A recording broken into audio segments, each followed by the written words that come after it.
Hey, and welcome. This is How to Healthcare. I'm your host, Emily Persley, and today I have a special guest with me. Her name is Staci Berkovitz, and she is the host of Living on the Excel. Welcome, Staci. Thank you so much for being here. I'm so excited to be here. Thank you, Emily. She's coming to us from Texas, and how is the weather there? Yeah, it's probably similar to how it is in Georgia today. So we're a little colder, but we had snow earlier this week, and Oh, so that's kind of bragging awesome. rights for Texans. We don't get that a lot. Right. That's so awesome. Staci and I met at the University of North Carolina, Greensboro, when we were there doing a health coaching certification program thing. And she was so much fun to talk to. We were practicing and everything, how to be our health coach selves. We moved on with things. But then you went on to become a nationally board certified health and wellness coach. So, can you tell us a little bit about what that is? Because so many people nowadays call themselves health coaches, and it's getting a little confusing about what that is. Yeah. So I always first like to differentiate between like a health coach and a therapist, like Yeah. just to lay that out. So a therapist goes to school, they do 1,000+ hours of therapy sessions, and they're they can do a lot. And what they really do is they focus on the past to help get you in a clear place for your present. So that's a really great, in general, way to look at a therapist.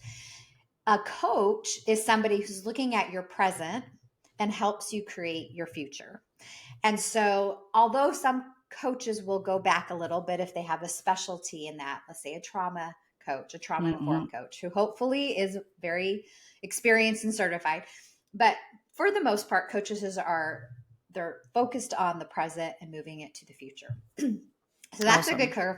clarification between therapist and coach. Now, a coach with qualifications versus a coach that says, hey, I'm a coach and people like to talk to me, right? Sometimes that's a great beginning, like that gets people into a coaching environment or gets them into an interest to be a coach. And they maybe have had a life experience, maybe something dealing with grief or something dealing with weight loss or a certain way of eating that has helped them be successful. So that piques their interest to become a coach. So some of them just say, I'm a coach. They attend maybe a weekend training and then they're like, I am a coach. And honestly, some of them end up being great coaches, right? The difference between being a nationally board certified coach and just a coach a weekend, I just got a certification, is the requirement. So just like a therapist had to go to school and clock all these hours, a coach as well, in order to sit for the board exam, has had to attend an approved program. So not just like some random program somebody put online, but like an approved program. Emily and I attended the University of North Carolina, Greensboro, for our health coaching certification. That was our program just to even apply to become a nationally board certified health coach. And we had to do things just in that program to get that certificate. And then to sit for the board, you had to do 50 health coaching sessions. At that point in my career, I had done thousands. But you had to do a minimum of 50. You had to have letters of rec. If I remember correctly, it's been a few years since Yeah. I got it. You had to, there was quite a huge list. And then you go and you sit for this exam. And then you either pass or you don't. And so that's how you actually get your certification. So it's kind of like, it's not just street cred, it's like actual academic cred as well that shows like you are indeed qualified to coach. Yeah. Yeah, exactly. And then the insurance companies are trying to work towards being able to be reimbursed. There's a few now that are looking at some of that too, right? With reimbursing some coaching stuff. I know it's all in the works and there's a lot of newness to it and still working on things like that, right? Yeah, so the only way right now that insurance can cover, it's a little tricky. So Mhm. this is through the Nationally Board Certified Health and Wellness Program.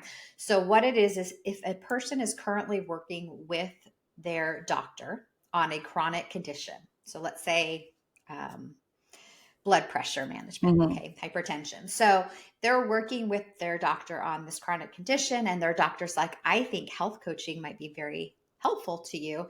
There's a form that you can fill out, that you can submit, And that is the only way, and your doctor has to sign it, that you can submit to see if your insurance company will cover those coaching sessions. So as of right now, that's the only thing that's insurance covered.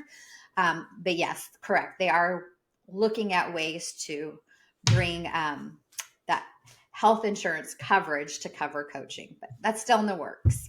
Right, right. Still in Awesome. the Thank you so works. much for yeah, Yeah. clarifying all that. It's a lot, but a lot of things are changing, which is great, and in the health and wellness sphere, which is really cool. So I want to go into that because there are so many people in the health and wellness sphere now, including yourself, myself, and it's like just trying to understand and navigate that as a consumer, picking what is best for us. So you've got a lot of certifications that you have gone and you've trained. Can we talk about a few of those? One of them that I saw was I thought was really interesting is a somatic practitioner. Like, what is that? Tell us a little bit about that. Yeah. Yeah. So it was an integrated somatic practitioner. So basically, when we have any type of trauma, which we all do, sometimes for one, it may feel little, for one, it may feel big, but Right. everyone has gone through something. Our body holds on to that. And if you can picture a dog, I have two dogs, and one is not super smart. And so he'll like run into the wall or, jump on the couch and like not make it, right? And so when he Right. does that, he like shakes. He shakes his body. And then he's fine and he moves on his way, right? He goes and chews a rope or whatever. So what happens to us is when we experience, let's say, little trauma, like we're in traffic and a car like swerves and we barely miss it and our body goes, oh my gosh, and then your adrenaline shoots up, right? That's still stored in your body. What happens is your brain's not like, I need to let that go. You're like, oh my gosh, that was close, and then you kind of forget about it here, but your body hasn't forgotten about it. What you do somatically is you're releasing the stress that your body and your tissues, they say the issues are in your tissues, that you're holding on to, right? And so literally an example of a somatic release is shaking after something happens. So like when a car like swerves, you're just shaking, just like a dog. Or breath work. Breath work is another form. There's regulation, there's self-regulation where you Mm. hold yourself in a hug to help calm you and to help release. There's co-regulation when you're holding somebody else chest to chest, or if you're a practitioner, you don't hold chest to chest, you hold from behind just to help calm that nervous system, to help release any stored trauma and stress. That is so cool. I'm learning so much about that because even when your body's in pain, it's amazing how much tenser and more tight and how much you hold on to that just from old injuries or anything like that. And I'm like working through some things right now, even with a physical therapist. And she's like, oh my goodness, you're so tight. And it's just things like that that over time that you just hold on to. So that is so cool. Like, Yeah. I'm just finding out more and more like how important that is to just have. And so you're someone who can help someone walk through that, right? Of releasing some of that tension? Yes, yes. So a somatic practitioner or somatic coach, or sometimes even a trauma informed therapist or a trauma coach, they will use some of these somatic techniques. I think a really good way, I was coaching somebody the other day, and we were talking. Sometimes I'll bring like somatics into coaching. Sometimes it's Oh, yeah. appropriate, sometimes it's not. But she was saying, she was reflecting on a student that she used to tutor, and the student, anytime he was like one of those unruly students, we'll call him Cody. I don't know why. I'm gonna go with it because I always had a Cody when I was a teacher in Cody. my class. That was always a Yeah. Cody. So we're going with Cody. So Cody, that is not his name for privacy's sake. That's not his name. But anyway, so Cody was one of those unruly students, and she she went into tutor him and he was all over the place, and she just gave him a hug, and you have to kind of obviously be careful in the education world here, Oh, yeah. but his whole being calmed down, and because she was literally calming his nervous system down with that hug, and then he was able to learn. And so when our nervous systems are jacked up and not calm, we can't learn. We are not in our highest functioning cognitive power. So it's so important to have a calm nervous system when we're doing things. And somatics is a huge way to do that, just different somatic techniques. Ah, that is so cool and so needed. Especially like from childhood all the way up to adults. So, what else do you have certifications or Title IVs or whatever else that you're practicing that we can let everyone know about? Okay, so um, random one, laughter yoga. Okay, it's a thing. Um, that one I took from a lady in England. And so my classes started at 4 o'clock in the morning, which is because Wow. of the time difference. Not a laughing matter, Emily. No. Right, But right. so it was good. And it's just a way that um short answer is when you're laughing, whether it's sincere or not, eventually you're telling your brain I'm happy. And so it's a good way to it was different techniques on how to bring laughter, but also that laughter can totally shift where you're at in your body. So some of them were silly. I'm not going to lie. I'm like, probably Yeah. not going to use a lot of this, but the idea behind it was really great. I have my positive psychology practitioner certification, which I loved. And that one is all about, oh my goodness, in all aspects inside your own mind as a Mm. parent, relationships, oh goodness, resiliency, just covered such a big gamut. And I definitely pull things from that in my coaching and my presentations that I do. Um, let's see, positive psychology, somatic, laughter yoga, stretch, Zumba.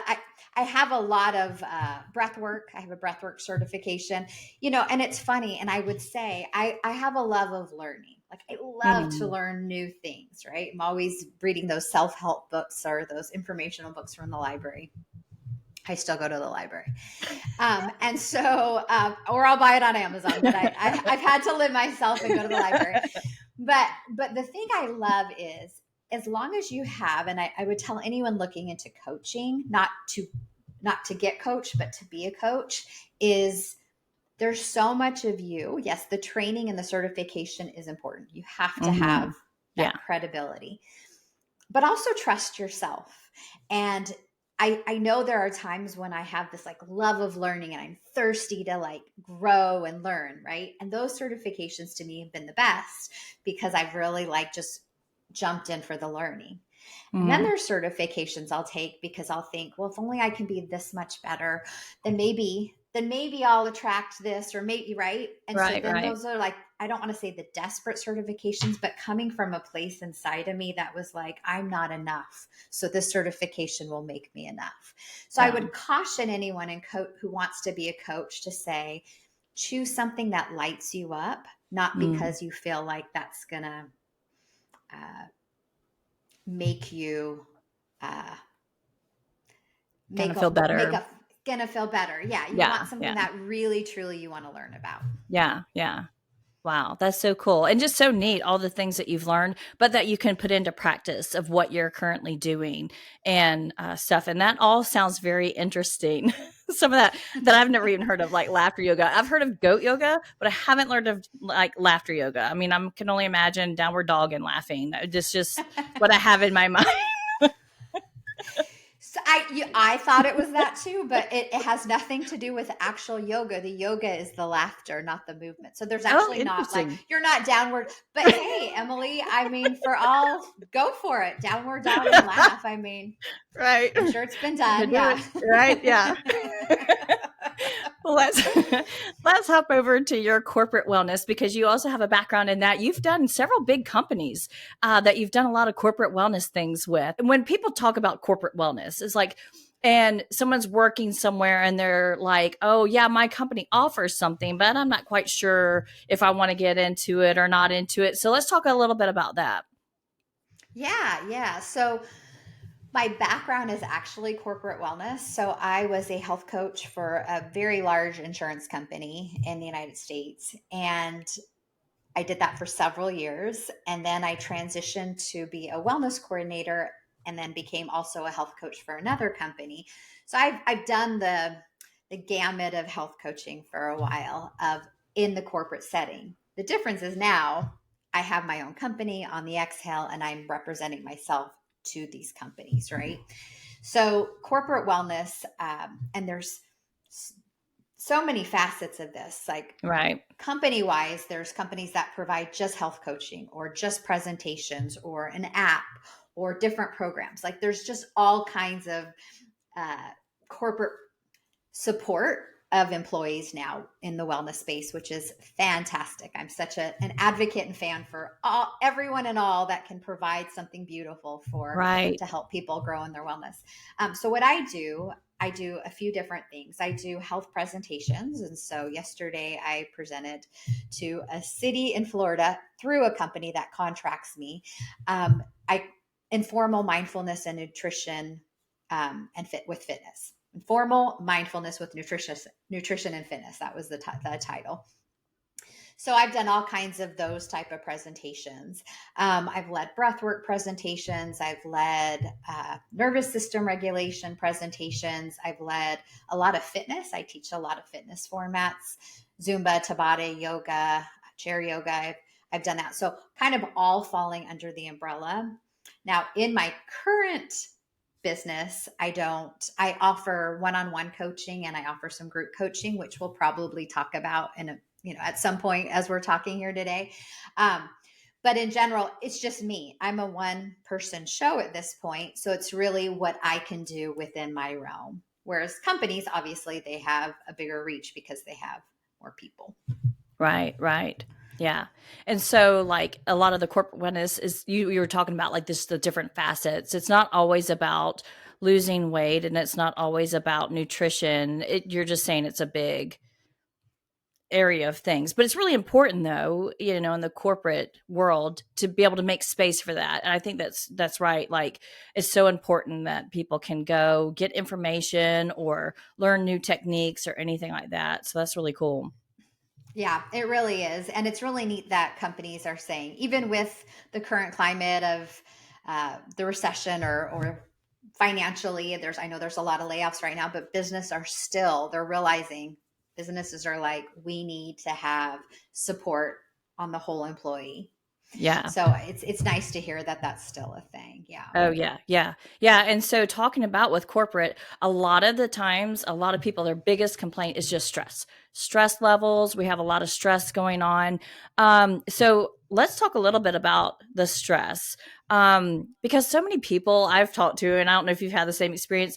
I'll be like, let's work on some stress, but I don't feel stressed. And like I hear that all the time, but I don't feel stressed.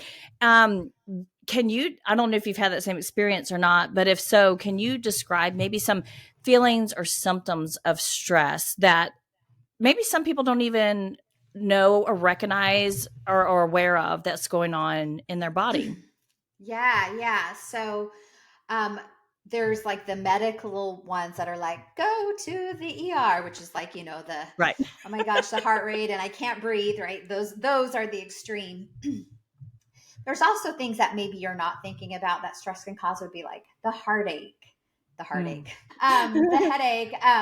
Sometimes it's lack of hydration that causes Mm. muscle spasm in your eyes. Sometimes that's stress, and that's something to be aware of if you're noticing that's sticking around for a while.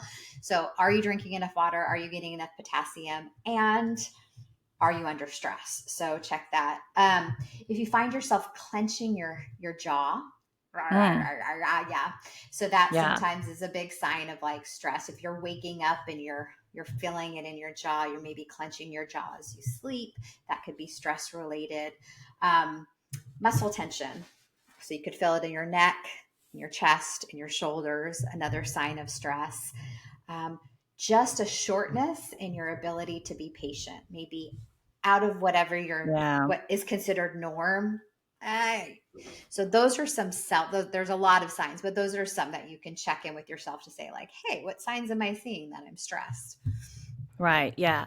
And so when we're talking about that, why is it so important when we hear all the time, you need to stress manage it, lower your stress levels, we got to get stress under control.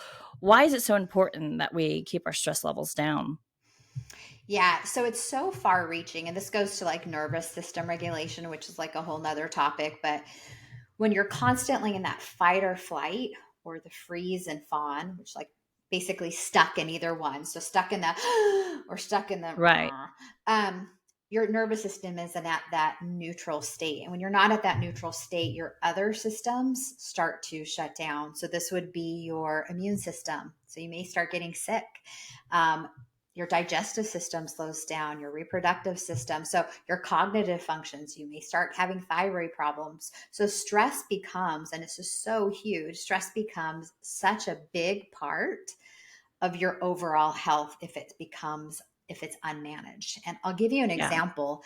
My dad, when I was in college, my dad, who has always done fitness. I mean, my dad has done fitness since I was little. He's now 82 and he still Wow. goes to Zumba. He lives in Arizona, so unfortunately not my Zumba, although he did attend my virtual ones during the pandemic. But he goes to Zumba, he rides his bike, he, uses the machines. He's a very active 82-year-old, and he's always been active. So when I was in college, he had a heart attack. And it was Mm. shocking because my dad was in great shape and very active. But what was happening is my parents were getting a divorce. And that stress was so overwhelming for him that even though he was checking all these other boxes, his body, the stress was so high that his body reacted. And thank God, of course, he's 82 now, he's fine. But, he did have this heart attack. So we don't realize, left unchecked, it will affect your health for Right. sure. Yeah. Hard stop. Yeah. Yeah. Always. Yeah. And I should have led with this. We're talking about stress management because that's one of the services that you offer. But on top of Yeah. stress management that you offer, you also do some meditation things, right? To help with lowering stress and stuff like that. Um, Yes. Yes. I was Go just going to ahead. say on my podcast. So sometimes I'll do like just me talking on my podcast and sometimes I interview people. But what I like to do at the end of every podcast is I have a meditation. So even if people, and I interview amazing people, but even if they're like, man, I'm not interested in the topic, they can fast forward to the meditation because I see such a need for people to have that calming opportunity in their life with the meditation, with a guided meditation. Wow, that is so cool. That's a neat little offering at the end of your podcast to be able to do a quick little meditation, reset, and then just get back started with your day. So I know some people can feel a little put off by meditation. It's something that's had some different meanings and maybe evolved a little bit over time. So are there varying forms of meditation, or what can someone ask a practitioner or an organization just to get clarity on what type of meditation, or maybe explain a little bit about what you do on your podcast on what you mean by meditation? Yeah, great question. So some meditation looks like someone lying there with their eyes closed and just letting their mind, calming their mind. Maybe they're doing some breath work and calming their mind. That doesn't work for me because I have a little monkey mind that goes blah, blah, blah, blah, blah, blah, just like as I talk. Blah, blah, blah, blah. Right. So I have to use a guided form of meditation. Oh, Somebody talking yeah. me through, like, relax your head, relax your neck. That works for me. But for some people, they're like, I don't want to hear anyone else's voice or me. I just want my own calmness.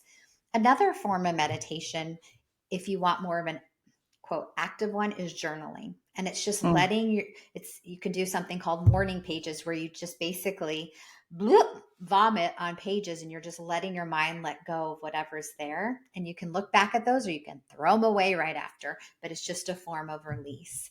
mm. I also do something every morning. I do affirmations. Like manifestation slash affirmation statements, and I write a few of those. I did a podcast episode about those, and then I do like a gratitude list, and then I do a a prayer list. So prayer is also, if people really are into more of a maybe a religious bubble around them that feels good to them, prayer is a great way Mhm. and a form of meditation. So Yeah. those are a few Yeah. examples. Yeah. Yeah. That's really neat. So it's just something that you can just kind of test the waters about and just, look into it if, so you get a little bit more comfortable as you go about it. I think that's great just to take some time, 5 minutes. I mean, like, how long do you normally take with meditation? Are we talking a long time or just?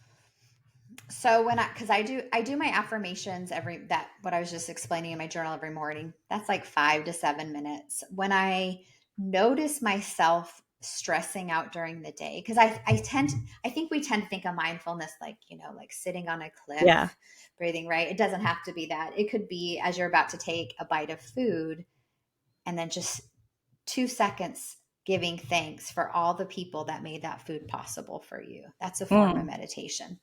It's just more neat. informal. Yeah. Yeah, and just having that gratitude to remind you through the day to help with that. That's awesome. Yeah.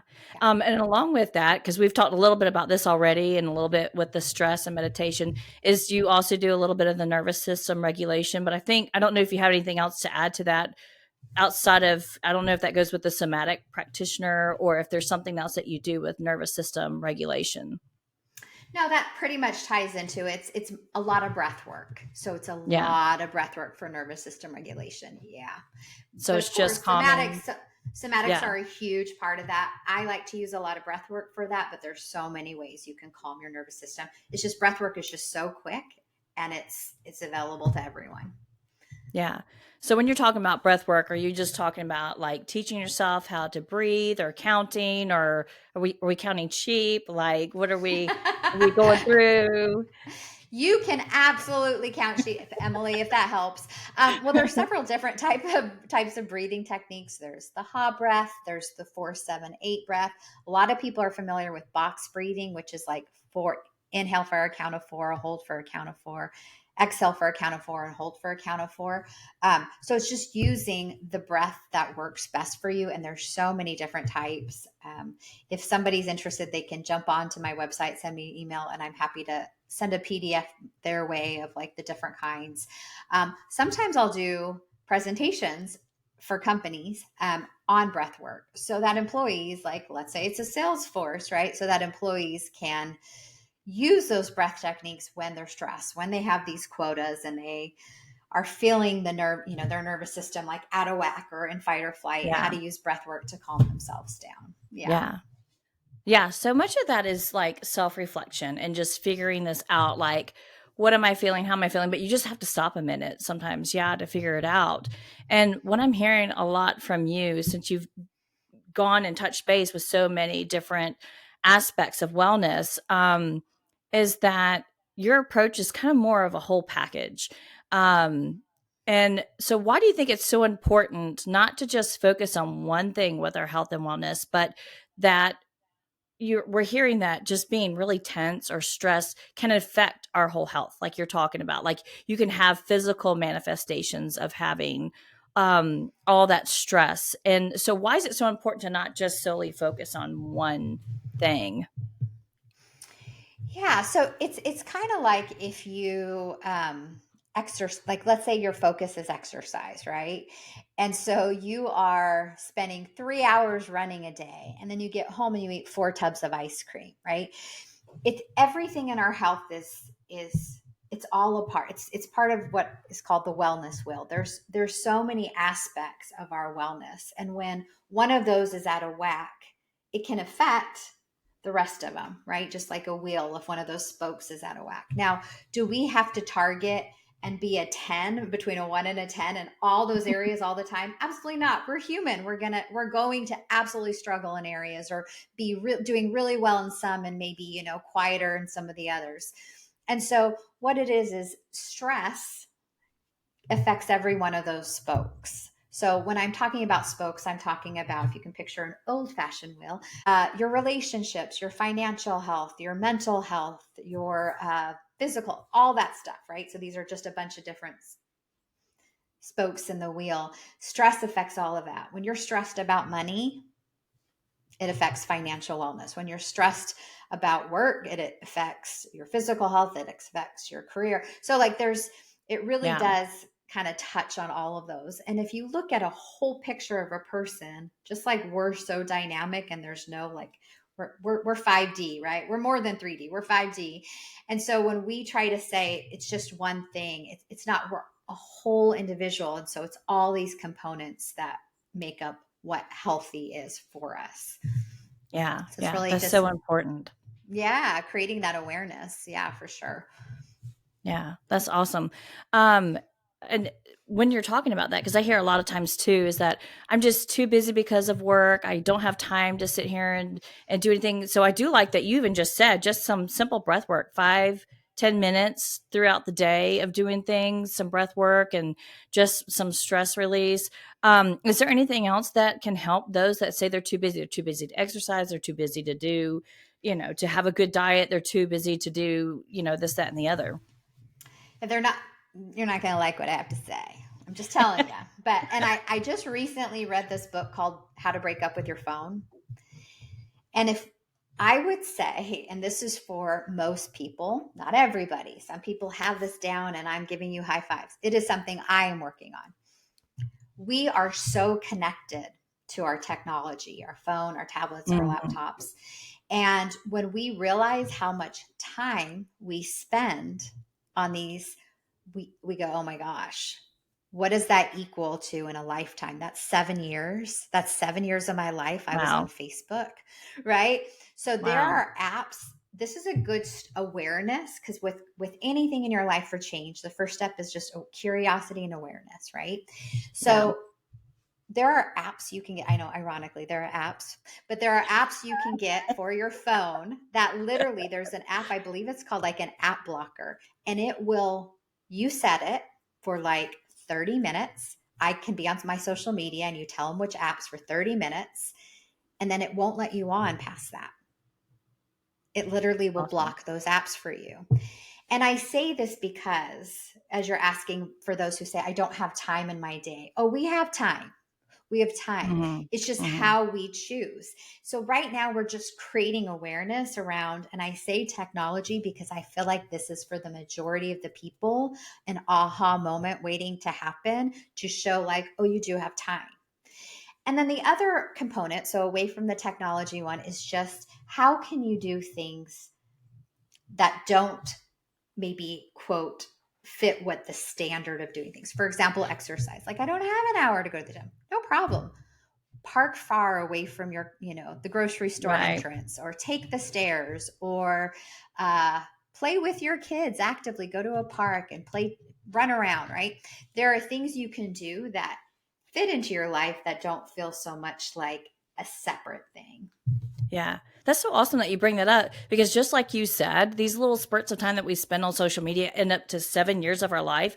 Well, taking the stairs, walking further away, those little 5 minutes of exercise adds up too. Just like, to 30 minutes or an hour a week if you're walking further, going up steps or just doing one little thing. Yeah, absolutely. That's a great point. I love that. Yeah. And the other thing that's really that she made, and I apologize to the author of that book. I can't think of your name right now, but How to Break Up with Your Phone. You can Google it. One of the things she talks about is it social media, which can be great in connecting people. How do you feel when you're on Mm. it and when you get off it? Do you feel better? Okay. Then, because it's a form of junk food, right? We can have a little Yeah. junk food in our life. It's kind of fun to like grab Yeah. those Cheetos or Cheez-Its. Uh-huh. But if my whole diet was Cheetos and Cheez-Its, what would Right. my what would I physically feel like? So if my diet, if what I'm consuming is social media constantly, what's happening here and here. So it's Mm. really important to really think about, it's okay, but maybe use an app blocker. If you can't right now, like stop being on it, maybe use something like that. So you're Yeah. really just, what are you allowing into your life? Yeah, that's awesome. A great question to ask ourselves. How's that making us feel? Anything that we do in life, like after you're done with that, or even after you're done with exercise, how's that make you feel? Does that, usually you get a little bit of an exercise high with it, and you want to keep going. Spending time with people, relationships, work, how's it making us feel? And I think that is just the first step, too, for real, about a little bit of self reflection and finding out what it is that we need. So speaking of that, what do you think is the one thing during your health and wellness journey that has helped you the most? Consistency. Ah, yeah. Consistency. Yeah, yeah. I mean, I think back. So I'm at a I'm in a very healthy space now physically, because I've been for the past probably since 13 years, really 13 or 14 years, fitness has been a part of my life. But there was a time in my life when I wasn't active. I was raising kids, and I wasn't active. I mean, I was active in the kitchen, putting food in my mouth, like when I was preparing dinner. And I didn't Right. really realize how quickly I was putting weight on and I wasn't Right. exercising. And That's pre-gaming, right? You're pre-gaming the meal. yeah, exactly. I am just the taste tester. I am Right. sacrificing Right. myself. And really, sometimes my cooking was sacrificing myself. Um, so, so at that time, there were little things I would do, like, oh, maybe this diet or maybe that diet, right? Back in the day when I was teaching. Right. But it wasn't this or that, right? It was when I went to the gym 14 or 15 years ago and I got on a scale and they do like that pre-assessment when you join. And she kind of looked at it and she said, huh. And I was like, oh yeah, that's not a happy huh. And I said, what does that mean? Am I obese? And she's like, you're not obese, but you are in the overweight category. And it just like shocked me because I had been like Mm. a runner and a cheerleader in high school. And like, I was always very active. And I was like, oh my gosh, like it was a wake up call for me. And so Yeah. that began my journey of like getting on a treadmill and doing a quarter mile and then a half mile and then 1 and 2 and until I could be ready to run in a 5K. And I smiled that whole 5K. I was so excited. And that was years ago. Now I've taught fitness for 13 years. It opened up a huge door and a passion for me, which I'm so grateful for. And now it's consistency. Like Mm. outside of the classes I teach, I lift weights for sometimes 5 days a week. And that is just part of my day. And I think that is really the key to anything, to relationships, to financial health. It's just consistency. It doesn't have to be huge things, right? We think, oh my Yeah. gosh, it can be those little choices you make consistently on a daily basis that really can shift you in the direction you want to go Oh yeah. or Yeah. in the direction you don't want to go, right? So what Yeah. direction do you want to go? Choose your Right. consistency, choose your hard, right? So Yeah. Yeah. Oh, yeah. Yeah. I love that. I do love that saying. Choose your heart. I mean, you're going to always take one path or another, and you just got to choose which way you want to go with things. Yeah. So that's awesome. Consistency is a great one. I love that. Well, we jumped right into everything that you do. So I want to jump into all these places that we can find you and learn more about what you're doing because we were talking about the different ways that you coach and different things that you offer. So I really want to dive in now, like where we can find you on the internet, social media, your podcast, all that kind of stuff. all the things. All the Yeah, so things. all the things. Okay. So first of all, my website is called On the Exhale. Like that little breathing play. Yep, ontheexhale.com. So you can find me there. And my podcast is called Living on the Exhale. And I do have some fun things. Can I share? Am I okay Yes. sharing with Yes. some What do you things got coming coming up? up? Okay. All right. So on the podcast side of things, Valentine's week. So I think this is kind of worldwide now. I know you have listeners from all over, but Valentine's week is the 12th through the 17th ish. I think that's what it is. So every day on Valentine's week, I have a different focus. So normally my Okay. podcast comes out every Tuesday, and I'm either doing a solo episode or I'm interviewing somebody. Well, on Valentine's week, I have the first day is singles. So I've interviewed some single people. The second day is a dating coach. The third day is meet cute. So really cool how couples met in cute ways. The fourth day is women dating younger men. So a new ish type of thing that's happening finally. Yeah. And then the fifth day is married couples. And so it's just a fun way to get some, if you have that love and heart or you want to get inspired, that's a fun week coming up. Also, I am turning 50 in May. Oh, Ah! yay.